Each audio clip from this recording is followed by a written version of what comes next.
Much like waking up in the morning, I wish I didn't have to make this video, but I feel like I have to. Originally, this video was going to focus mainly on operations in Battlefield 6. Yeah, fun little gameplays of it, but I just couldn't. The whole experience was miserable, and trust me, I'd have a more pleasant time getting my balls stumped. I understand not all games will be like this, and I'm sure this isn't the worst example, but we'll come back to operations in a minute. I know I'll be ranting about a few different issues, but stick with me because they lead to the real problem. First, I want to talk about how this has been released. It's only one operation, tying together the two maps from this season into a single mode. They themselves call operations a fan favorite mode. Of the classic fan favorite mode, Operations. So how do they treat it? As a limited time mode. Like seriously? A fan favorite mode reduced to a 2-week time period which you can play it. They must know how much this mode means to players and how much potential it has. Yet instead of building on it, they reduce it to a 2-week event. That just feels confusing, wasteful, and above all, very short-sighted. Now I'm no developer. I don't know how long it takes to build or code a mode like this, but spending that time and effort on something that disappears in 2 weeks is baffling, especially for casual players. Some people can't play every week. Some just don't want to funnel their time and energy all into one game. If someone hears about operations and it's back, gets busy with work or life or has a job and logs in 2 weeks later, it's gone again. Why bring the excitement back just to remove it? I hate the fear of missing out tactics that is in place. What I'd do instead, use this as a starting point. Release the first operation now and keep it as a permanent mode. Then expand upon it over time. There are loads of maps that could pair together very well. Manhattan with Empire, Siege of Cairo with Soyjak City, Liberation Peak, and Midvac Valley. Each of those pair up. You could build narrative links to each of the maps, have world building, maybe even bring back some story elements from the single player that got left out and forgotten or never fully understood nor explained. That's the kind of stuff people will remember. Not the Battle Pass skins or whatever's in the shop at this time or whatnot. It's the battles, the connected maps, the attacking and defending, feeling like a campaign made with multiplayer-esque moments. And dare I say, adds actual, meaningful, permanent content to the game. There's potential there. But nope, 2-week mode. Baffling. Generally so confusing on the decision making there. I'm sure the mode won't go to waste. Maybe it'll end up in Portal eventually. But Portal feels more forgotten about than my love life. Now, moving on to operations itself. I wouldn't actually say the mode itself is miserable, but what it really did was highlight other issues with the game. Issues that shouldn't exist, or issues that were already solved before. How are games progressing while also taking 2 steps back at the same time? Remember when Scoreboard and Server Browser in 2042 was called a legacy feature? Why is it every Battlefield game that gets released, you gotta fight for have a scoreboard or like a server browser? Why do they always take it away and then are confused why people want these things? And then they eventually add it over time. Why are these things not here at launch? Why are we taking away rather than adding on? Microtransactions should be the real legacy feature here. Dare I mention a subscription service to a game you've already paid for. Anyway, getting back on track. Mortars in HQ.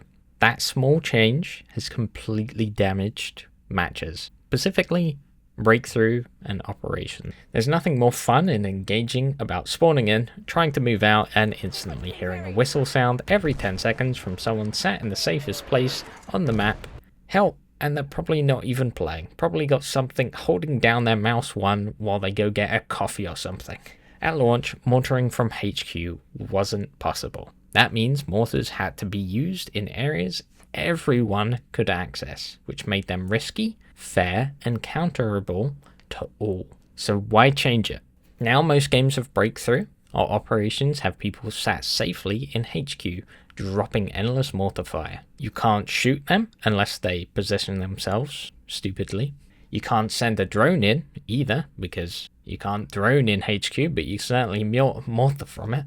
The only real counter to it now is mortaring back. That's right, mortaring back. That's not balance, that is just pure clown stupidity behavior balancing. And what confuses me the most is the decision making behind it. They clearly heard the feedback of rejecting this. They even made a post explaining their reasoning. So if the feedback was heard, why not act on it? Why double down when players clearly disagree? That brings me onto labs. What exactly is labs for? Because I generally struggle to believe anyone tested this and thought, yeah, this is healthy for the game. Hell, most players could read that patch note without even playing it and know it was a terrible idea. So I've come to 3 conclusions. Number 1, it wasn't tested.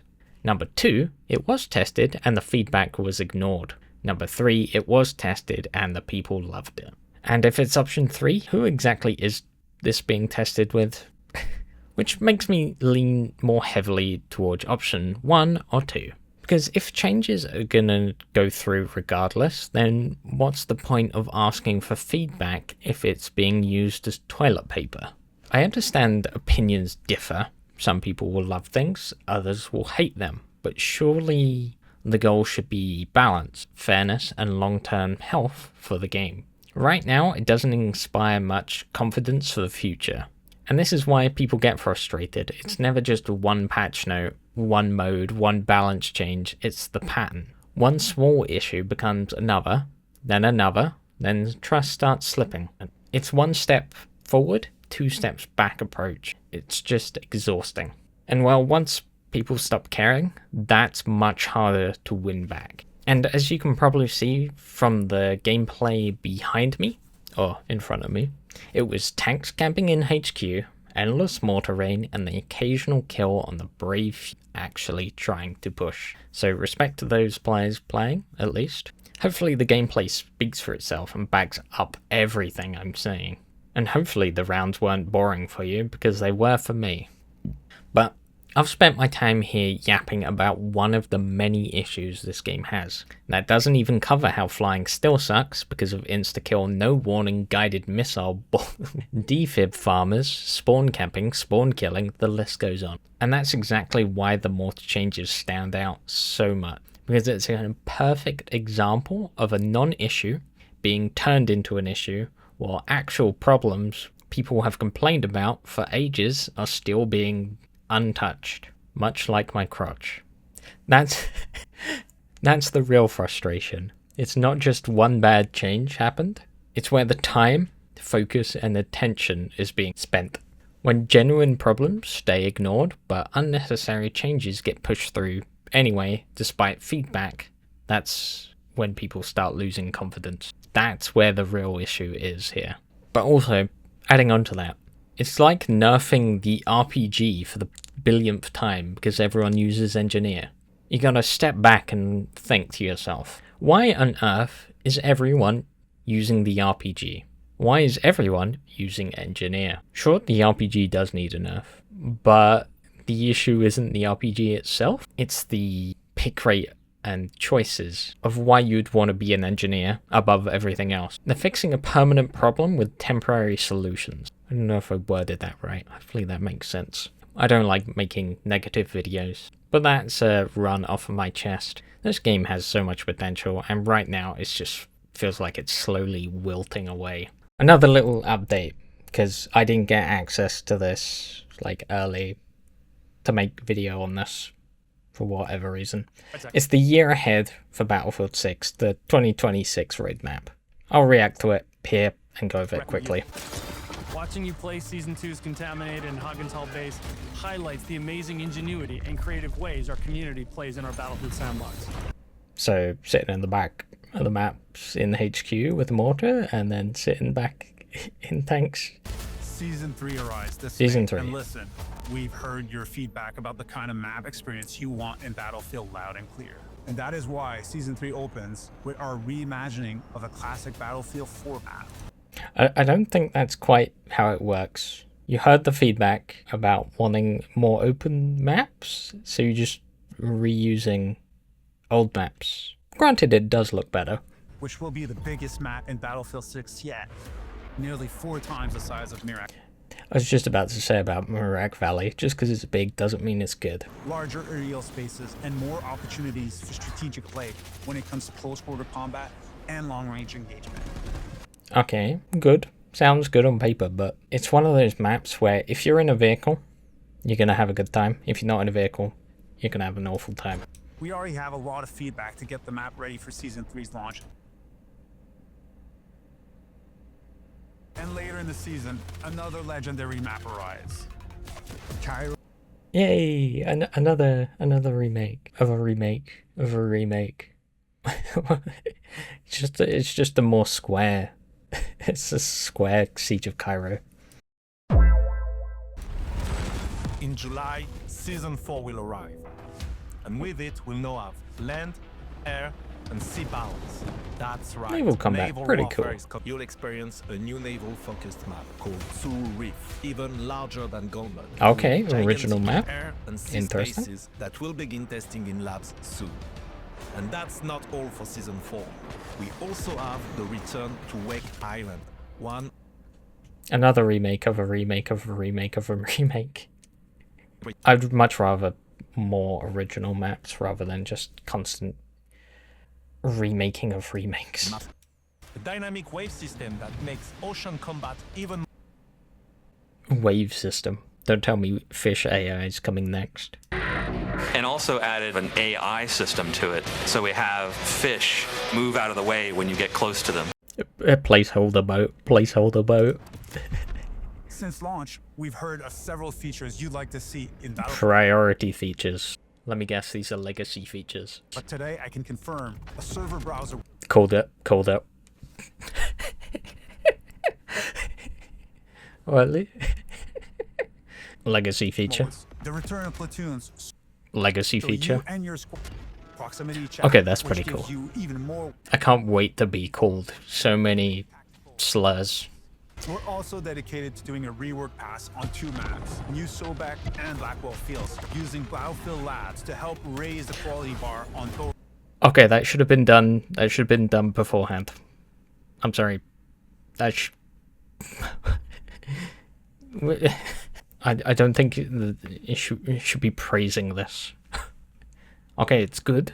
It's good that it's happening. But it should have happened beforehand. Based on your feedback. Yes. As a holiday surprise, we'll be dropping a 3rd map into Season 5.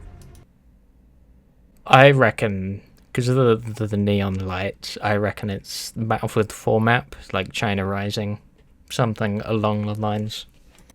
Anyway, I thought I'd add this on because I scripted everything else prior.